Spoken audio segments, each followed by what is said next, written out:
आज आप लोगों को संस्कृत का, ठीक है, वीवीआई क्वेश्चन बतलाते जो 16 अंक का पूछता है।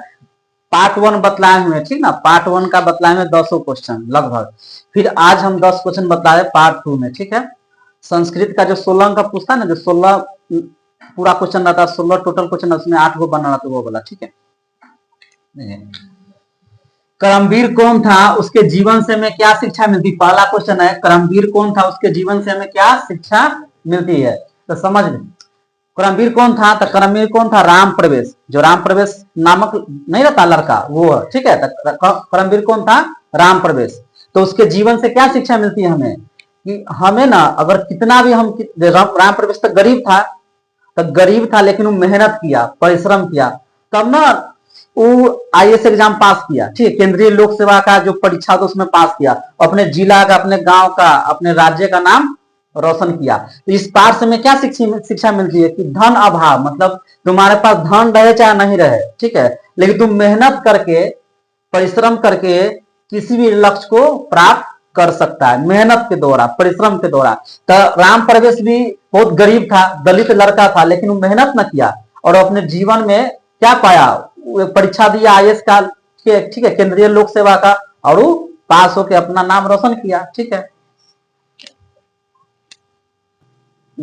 देखो दूसरा क्वेश्चन क्या कह रहा है, राम प्रवेश राम का घर कहां था और कैसा था। देखो पहले वाला का पहले देख लो, करमवीर कौन था, उसके जीवन से क्या शिक्षा मिलती है, और इसका आंसर लिखना चाहेगा ना, तो कैसे लिखना, करमवीर कौन था, तो लिखना करमवीर कौन था, तो करमवीर राम प्रवेश था। तो उसके जीवन से हमें यही शिक्षा मिलती है कि हम कठोर परिश्रम करके किसी भी लक्ष्य को प्राप्त कर सकते हैं, ठीक है, समझ गया, इसे लिख सकता है आंसर। देखो दूसरा का है, राम प्रवेश राम का घर कहां था और कैसा था। देखो समझ लो पहले, राम प्रवेश राम का घर कहां था, तो बिहार प्रांत के, प्रांत में राज होता है, कति होता है, राज। तो बिहार प्रांत के भीखन टोला में था, भीखन टोला ग्राम था, ठीक है, वही था।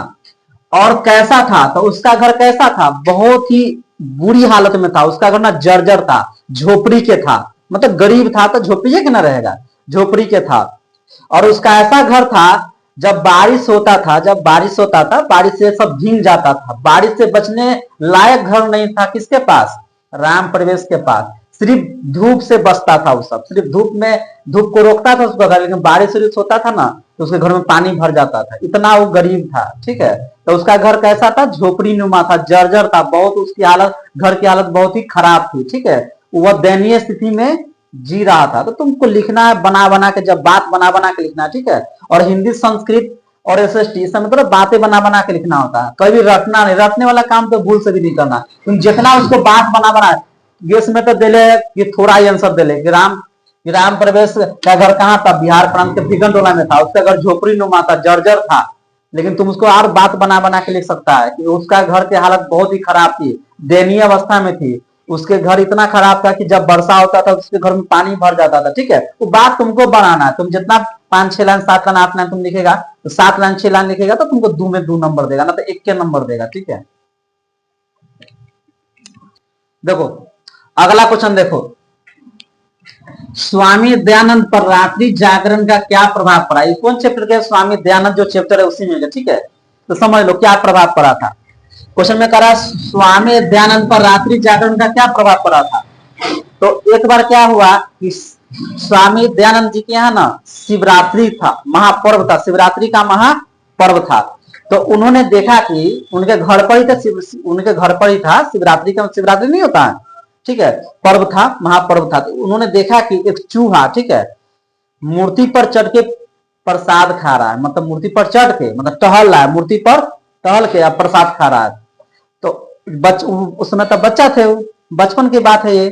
तो उन्होंने सोचा इसे शायद मूर्ति में भगवान नहीं होता है, इसीलिए मूर्ति पर चढ़ के चूहा प्रसाद खा रहा। उसी वक्त से, बचपने से उनको ना मूर्ति में अनास्था हो गई, मतलब आस्था नहीं रहा उसी वक्त से। तो वो जब अनास्था हो गया तो वो क्या किए, घर से बाहर निकल गए, अपना जो घर त्याग दिए और सत्य की खोज में निकल पड़े, जिस प्रकार गौतम बुद्ध किए थे, निकल पड़े।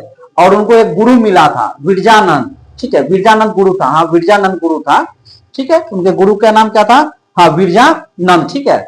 विरजानंद गुरु से मिले और मिलके उनसे वो प्रभावित हुए, ठीक है, और प्रभावित हुए और समाज के लिए अनेकों काम किए, ठीक है, वो कॉलेज बनवाए, स्कूल बनवाए, ठीक है, बहुत सारा काम किए, सामाजिक काम किए।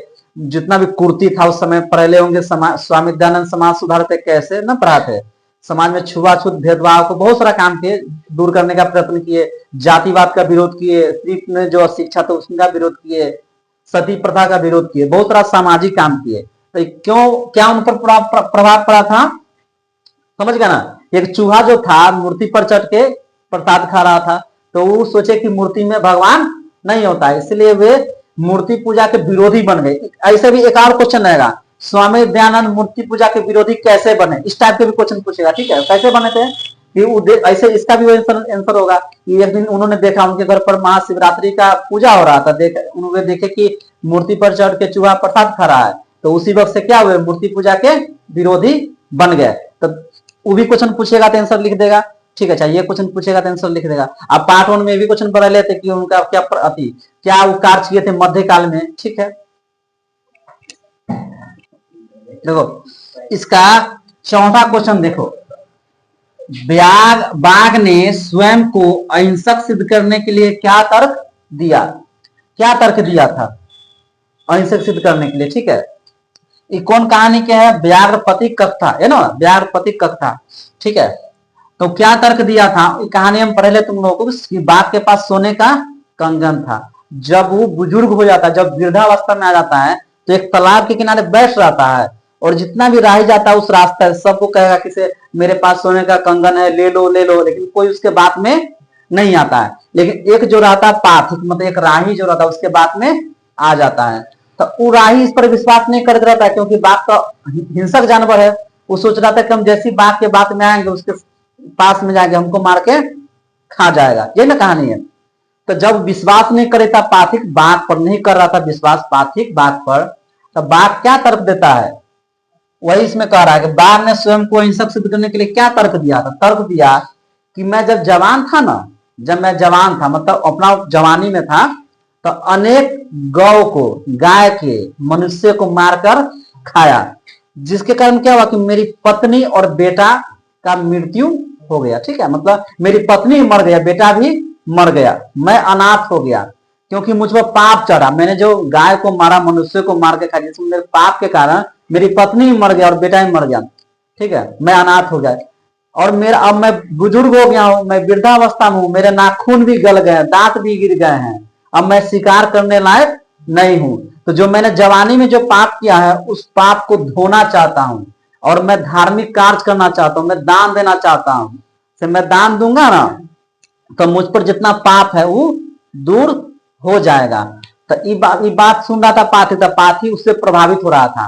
तो वही बात कह रहा है कि मैं जब अपना धार्मिक कार्य करना चाहता हूं, मैं पाप को धोना चाहता हूं, तो मैं कैसे नहीं विश्वास का पात्र हूं, मुझ पर विश्वास करो, समझ गए ना। तो क्या हम समझा है कि जब बाघ जब बुजुर्ग हो रहता है, मतलब उसके पास उसके बात पर कोई विश्वास नहीं करता रहता, कोई पार्थी, कोई राही, कोई मनुष्य, तो वही तर्क देता है। तर्क क्या देता है कि मैं जब जवान था तो बहुत सारा पाप किया था, ठीक है, जिसके कारण मेरे पत्नी और बेटा मर गया, ठीक है। तो वही पाप को धोने के लिए, उस चीज से धोने के लिए, मतलब पाप से निकलने के लिए मैं पुण्य कमाना चाहता हूं, मैं दान देना चाहता हूं। उसके पास सोने का कंगन था, तो दान देना चाहता, दान दूंगा तो मेरा पाप खत्म हो जाएगा, मैं धार्मिक कार्य करूंगा, उपदेश दूंगा, ठीक है। तो अगला क्वेश्चन देखो इसका, देखो अगला क्वेश्चन देखो, इसी चैप्टर का ना व्याघ्रपति कथा पाठ का ही अगला क्वेश्चन देखो, इसी चैप्टर का देखो अगला क्वेश्चन। सोने का कंगन को देखकर पार्थिक ने क्या सोचा, ये 2020 में पूछा है, परीक्षा में 2023 में पूछा है, ठीक ना। क्वेश्चन हमेशा पूछा जाता है सब, ठीक है, हो सकता है पूछेगा ये क्वेश्चन, ठीक है। देखो सोने का कंगन को देखकर पार्थिक ने क्या सोचा, जब वो सोने का कंगन, जब बाघ उसको दिखा रहा था, कहानी पढ़ाई दी है तुम लोग को, जब दिखा रहा था पार्थिक ने क्या सोचा कि से मैं गरीब हूं, गरीब रहता है, कि अगर मैं उसका सोने का कंगन ले लेता हूं तो मेरा जो जीवन है ना वो बदल जाएगा, मतलब मेरा सोने का कंगन लेगा तो जीवन ना बदल जाएगा। महंगा रहता सोना के चीज तो महंगा रहबे करता है, तो उसके अंदर ना लोभ आ गया, वो लोभ में आ गया, उसके अंदर ना लोभ आ गया। तो सोच रहा था कि से हम लोभ में तो आ ही गया था, लेकिन उसके अंदर ना संशय बन गया, संदेह में आ गया। तो हो सकता है कि से हम इसके पास जाएंगे सोने का कंगन लाने, और जानवर हिंसक जानवर है, बाघ हिंसक जानवर होता है, कहीं मार के हमको खा ना जाए, तो उसके अंदर ना संदेह उत्पन्न हो गया, मतलब संशय उत्पन्न हो गया बाघ पर। तो वही सोच रहा था कि हम ले कि नहीं ले, तब ना पाथी को उसको फिर विश्वास दिलाता है, जो ये क्वेश्चन दोनों जुड़ा हुआ, तब ना उसको बाघ विश्वास दिलाता है कि नहीं, मुझ पर विश्वास करो कि मैं कर्म करना चाहता हूँ, मैं अच्छा काम करना चाहता हूँ, मैं धार्मिक काम करना चाहता हूँ। लेकिन पाथी क्या सोच रहा था कि हिंसक जानवर पर विश्वास मैं कैसे करूं, विश्वास लायक नहीं है। लेकिन वो लोग में आ गए, वो ये भी सोच रहा था कि हम ले लेंगे तो मेरा जीवन बदल जाएगा, हम अमीर हो जाएंगे, ये भी सोच रहा था। लेकिन वो भी सोच रहा था कहीं हमको बाघ मारकर खाना जाए, समझ गया? ठीक है, यहां देखो अगला क्वेश्चन कह रहा है कर्ण के कवच कुंडल की क्या विशेषता थी। ठीक है, कर्ण के कवच कुंडल की क्या विशेषता थी, कौन पाठ के है? कर्ण से दानवीरता। क्वेश्चन पूछ ले, देखो हाँ, क्वेश्चन 2023 में पूछा है। कब पूछा है? 2023 में पूछा है। ठीक है, पूछ सकता है क्वेश्चन। कर्ण से क्वेश्चन रवे करेगा, व्याघ्र व्याघ्र से रवे करेगा क्वेश्चन, ये सब से रवे करता है। ठीक है, विश्व शांति से रवे करता है, ये सब से रहेगा। ठीक है, तो इस चैप्टर से भी रहेगा, तो चैप्टर तुमको लोग पढ़े होंगे। ठीक है, कि कर्ण के कवच कुंडल में क्या विशेषता थी? तो कर्ण का जो कवच कुंडल था उसको जन्म से ही था। कर्ण किसका पुत्र था? तो कुंती के, यानी सूर्य भगवान का पुत्र था। तो कर्ण जब जन्म लेता है ना, तो जन्मे से उसके शरीर पर ना कवच कुंडल था, जन्म से ही।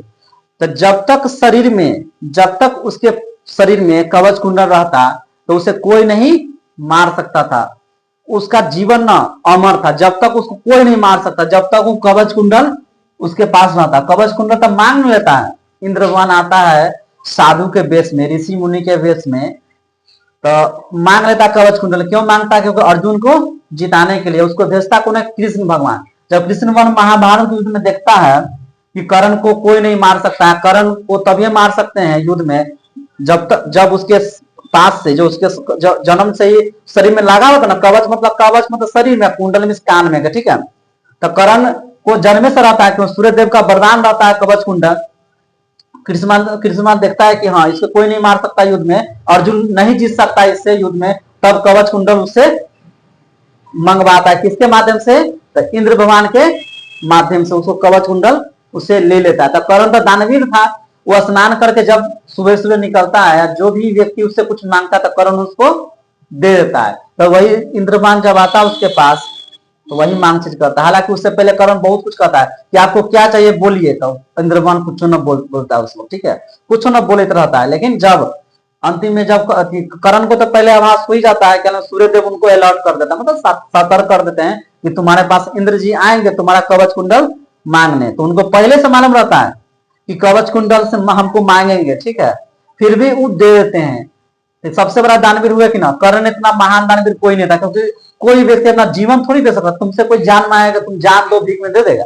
तो कर्ण जाने दे दिया, मतलब कवच कुंडल दे दिया, तो मतलब जान दे देगा।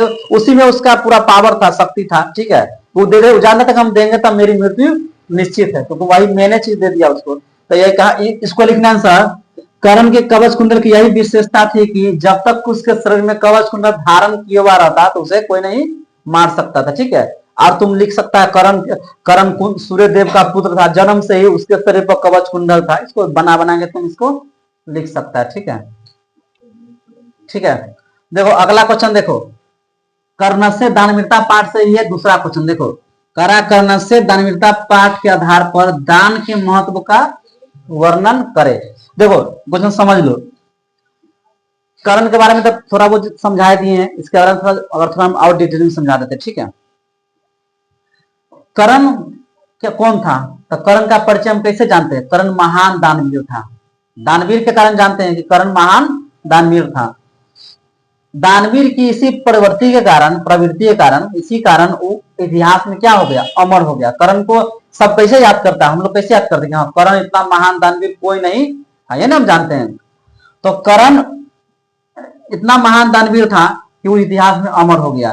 तो दान के महत्व का वर्णन करना है, तो देखिए दान के महत्व कैसे वर्णन करेगा कि देखो इसमें कह रहा है, जब शिक्षा ना समय के साथ क्षय हो जाती है, नष्ट हो जाती है। ठीक है, शिक्षा मतलब जब व्यक्ति जब बुजुर्ग होता है, उम्र के साथ बढ़ता है, देखा उसका दिमाग कम काम करेगा, उसको सोचने समझने की क्षमता कम, कितनों पढ़ने लिखने में तेज रहे जवान में, जब बुजुर्ग होता है ना बहुत कुछ भूलने लगता है, बोलता है कि नहीं बोलता, उसको उतना जितना जवान में जितना पढ़ने में तेज रहा होगा, ज्यादा उम्र हो जाएगा तब भूल जाता है सब कुछ, दिमाग ऐसे भी जब उम्र हो जाता है तो कुछ भूलने लगता है, तो शिक्षा नष्ट होता है कि नहीं होता है।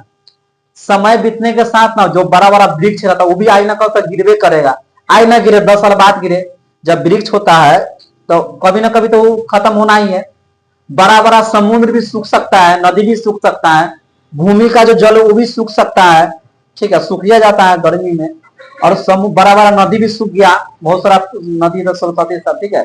लेकिन जब दान देता ना, दान जब किसी को तुम दान कर देगा वो कभी नहीं मिल सकता, क्योंकि दान जो देता है ना वो वापस नहीं लेता है, तो कैसे खत्म होगा, तो दिया हुआ दान किया हुआ हवन कभी समाप्त नहीं होता, इसलिए दान मनुष्य को देना चाहिए। तो इस करा किसे करण का सबसे बड़ा उपयोग क्या था कि दानवीर था, दान करता था, तो दान करना चाहिए, दान मनुष्य का ना धर्म होता है, कर्म होता है, ठीक है।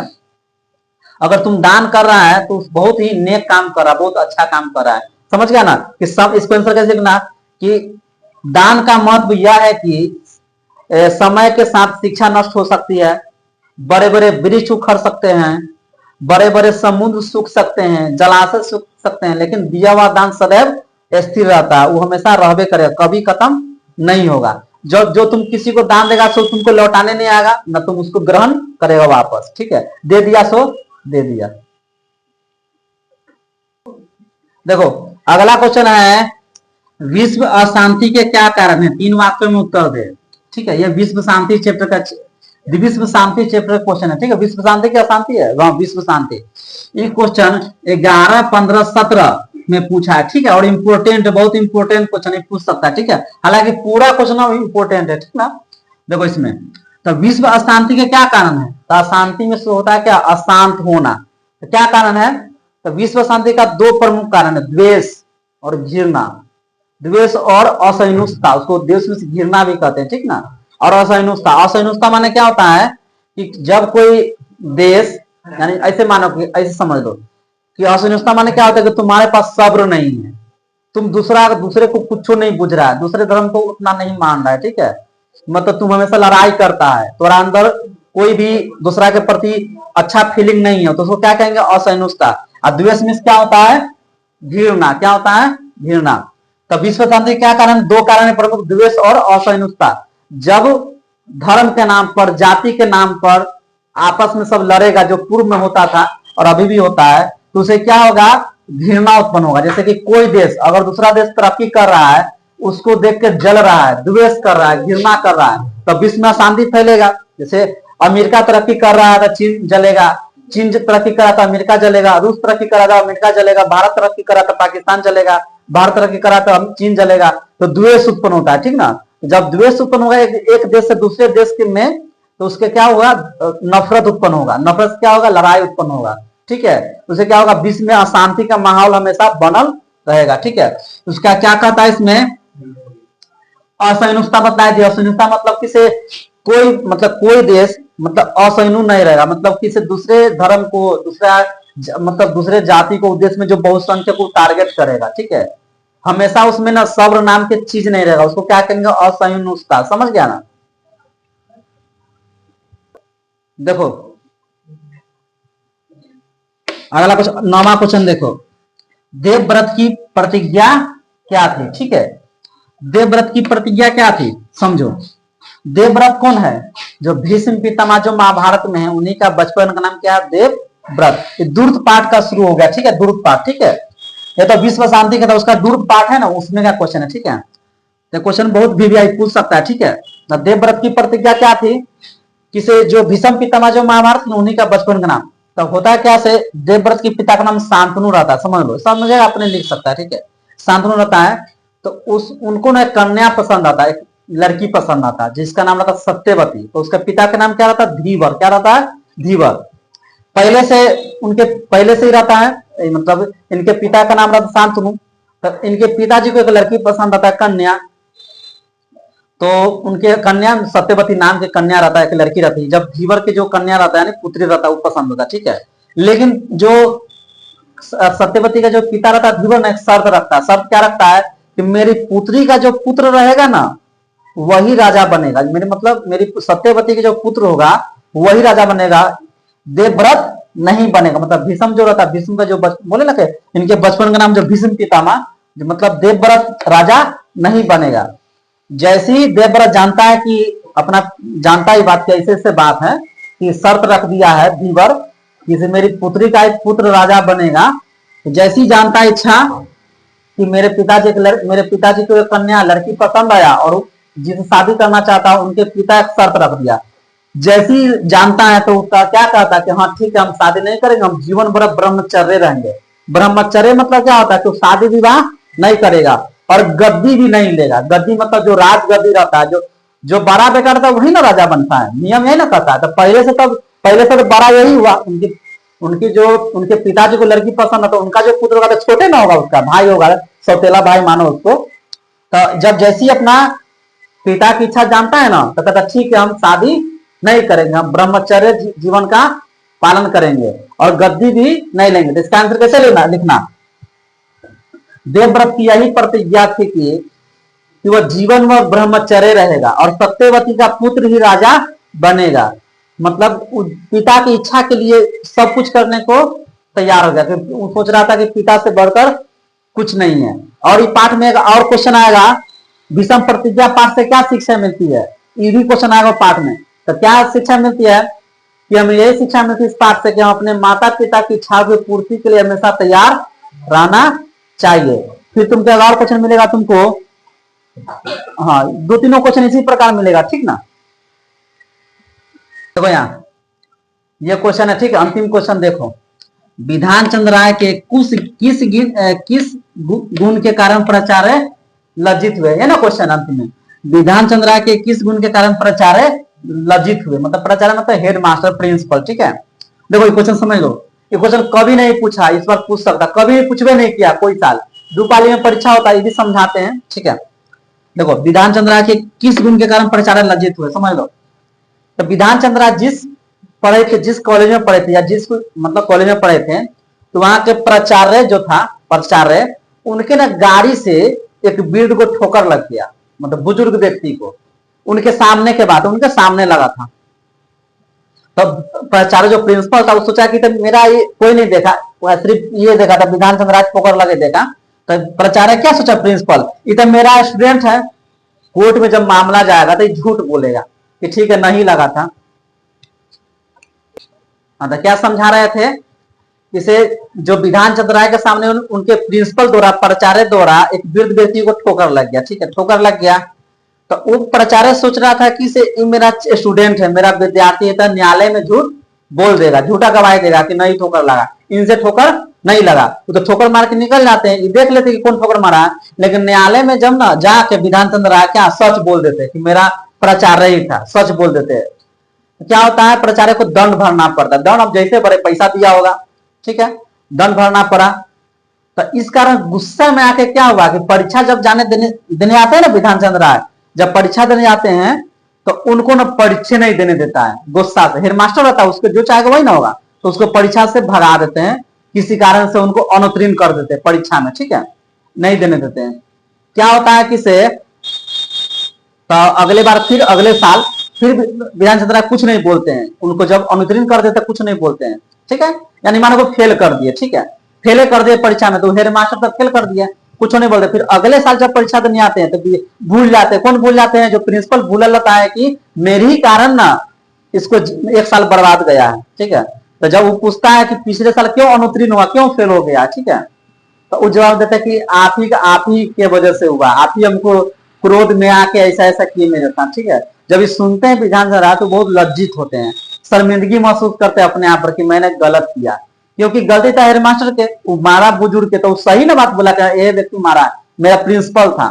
तो ये सोच रहा था कि मेरा स्टूडेंट है, मेरा विद्यार्थी, मेरा शिष्य है, तो मेरे पक्ष में बोलेगा, लेकिन तब बोलता है सही बात, जो बोलता सही रहता वो बोलता है, इस कारण उनको ना परीक्षा में फेल करा देता है, अनुत्तीर्ण करा देता है। अगले साल जब जाते हैं दोबारा परीक्षा देने तो पूछते हैं, भूला लगता है प्राचार्य पूछता है तुम फिर आया परीक्षा देने, तो कहता है आप ही हमको फेल करा दिए थे। तो बहुत लज्जित होते हैं इस बात से कि हम जो किए थे ना वो गलत था। समझ गया ना क्वेश्चन, देखो शुरू से अब देखो क्वेश्चन एक बार समझ लो। करमवीर कौन था, उसके जीवन से हमें क्या शिक्षा मिलती है, तब बताएंगे। करमवीर कौन था, राम प्रवेश, उसके जीवन से हमें शिक्षा मिलती है कि हम कठिन से कठिन परिश्रम करके किसी भी लक्ष्य को प्राप्त कर सकते हैं। इसके बीच में कोई भी धन का अभाव नहीं आएगा, हम कठिन परिश्रम करते हैं। दूसरा क्वेश्चन, राम परमेश्वराम का घर कहाँ था और कैसा था? तो राम परमेश्वराम का घर कहाँ था? तो भीखन टोला में था। और कैसा था? बहुत ही दयनीय हालत में थी, बहुत ही हालत खराब थी घर के, ठीक है। उनमें अगर जर्जर था, झोपड़ी नुमा था, वर्षा का पानी आता तो भर जाता था, ठीक है। स्वामी दयानंद पर रात्रि जागरण का क्या प्रभाव पड़ा, ये भी समझाया है। क्या प्रभाव पड़ा था कि एक बार शिवरात्रि के दिन देखा कि स्वामी दयानंद जब बच्चा थे तो देखे कि से एक चूहा अति मूर्ति पर चढ़ के प्रसाद खा रहा है, ठीक है। तो वो सोचे कि उसी वक्त सोचे, दिमाग लगा कि नहीं, मूर्ति में भगवान नहीं होता है। तो मूर्ति के मतलब विरोधी बन गया, अनास्था हो गई मूर्ति के लिए, ठीक है। तो वो अपना निकल गए घर से बाहर, अपना अति एगो गुरु थे मिले वैजानंद से, अपना धार्मिक कार्य किए, समाज के लिए काम किए, ठीक है। बाघ ने स्वयं को अहिंसक सिद्ध करने के लिए क्या तर्क दिया? क्या तर्क दिया था कि मैं जब जवान था तो अनेक पाप किया, जिसके कारण मेरी पत्नी मर गई, मेरा बेटा मर गया, तो मैं अच्छा कर्म करके, धार्मिक कार्य करके, और मैं इस पाप को धोना चाहता हूं, ठीक है। मुझ पर विश्वास करो। समझ गया? ये सोने का कंगन देखकर पातिक ने क्या सोचा? बतावे किया है कि पातिक ने क्या सोचा, यही सोचा था कि से मतलब किसे हम सोने का कंगन लेते मेरा भविष्य बन जाएगा, लेकिन ये भी सोच रहा था कहीं हमको बाघ मार के खा ना जाके, वो लालच में आ गया था, ठीक है। करण के कवच कुंडल की क्या विशेषता थी? तो मतलब कि जब करण जन्म लेता तो जन्मे से उसके शरीर पर, जन्म से शरीर पर कवच था, कान में कुंडल था, जन्म से, क्योंकि सूर्य देव का पुत्र था, सूर्य भगवान का वरदान था। तो उसकी यह विशेषता कि जब तक उसके शरीर पर कवच कुंडल रहता उसे कोई नहीं मार सकता था, ठीक है। फिर अगला क्वेश्चन क्या है, कर्ण से दानवता पाठ के आधार पर दान के महत्व का वर्णन करें। मतलब है कि दान का महत्व क्या है, कि बतलाया कि समय के साथ शिक्षा नष्ट हो सकता है, बड़े बड़े समुद्र सूख जाएगा, ठीक है। पेड़ पौधे उखड़ जाएगा समय के साथ, जलाशय सूख जाएगा, ठीक है, लेकिन दिया हुआ दान हमेशा रहेगा, स्थिर रहता हो, ठीक है, उसे कोई नहीं हिला सकता। फिर कह रहा है कर्ण से दान में तो बतलाई दिए हैं। विश्व शांति के क्या कारण है? 3 वाक्य में उत्तर। विश्व शांति का क्या कारण है? द्वेष और असहिष्णुता, ठीक है। द्वेष में घृणा करना। विश्व में पूरा शांति कैसे फैले कि एक देश दूसरे देश को देखकर घृणा करता है, द्वेष करता है, अगर वो आगे बढ़ता है तो। समझ गया? देवव्रत की क्या प्रतिज्ञा थी? मतलब है कि देवव्रत की यही प्रतिज्ञा थी कि मैं जीवन भर ब्रह्मचर्य रहूंगा, ठीक है। इसका आंसर लिखना, ऐसे लिखना, ब्रह्मचर्य रहूंगा, मैं सत्ता नहीं लूंगा, ठीक है, और सत्यवती का पुत्री राजा बनेगा। तुरंत बताया विधान चंद्र के किस गुण के कारण प्राचार्य लज्जित हुए थे? किस गुण के कारण लज्जित हुए? बतलावे किए हैं कि वो परीक्षा में वो क्या होता है, उनके सामने एक बुजुर्ग को धक्का लग जाता है, प्राचार्य के गाड़ी दौड़ा, तो वो झूठ नहीं बोलते, वो सच बोल देते हैं कि हाँ मेरे प्राचार्य के गाड़ी ही था, वही धक्का मारे हैं, तो उस कारण उनको परीक्षा में फेल करा देते हैं। जब अगले साल आते हैं विधान चंद्र, उनके प्राचार्य पूछते हैं कि तुम क्यों आए हो, तो वो कहते आप ही हमको फेल करा दिए थे, तो लज्जित हो जाते हैं। समझ गया ना? 10 क्वेश्चन देखो, पार्ट 1 बतले थे तुम लोग को, ठीक है, उसमें 10 क्वेश्चन था, और फिर आज कितना बतलाए हैं? 10। तो कितना बतला दे? टोटल क्वेश्चन कितना बतला दिए? 20। अब परीक्षा में पूछेगा 16 पूरा पूछेगा, 16 को क्वेश्चन पूछेगा, उसमें से बनाना कितना? 8 को। हर क्वेश्चन कितना नंबर का रहेगा? 2 नंबर का, 8 दूनी 16, ठीक है।